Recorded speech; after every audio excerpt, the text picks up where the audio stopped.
এবার অবসর নিচ্ছেন আর্জেন্টিনা জাতীয় দলের সহকারী অধিনায়ক আর্জেন্টাইন ডিফেন্ডার ওতামেন্দি। মেসির অবসর প্রসঙ্গ বরাবরই আলোচনায় আসে, যেখানে পাওয়া যায় 2026 বিশ্বকাপ খেলার ইঙ্গিত। তবে ওতামেন্দি কতদিন আর জাতীয় দলে আছেন তা নিয়ে কথা বললেন এবার।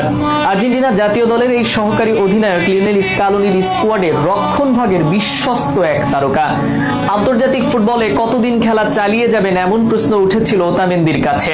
আর্জেন্টাইন ডিফেন্ডার ওতামেন্দির অবসর প্রশ্নের উত্তর জানাবো আজকের এই প্রতিবেদনে।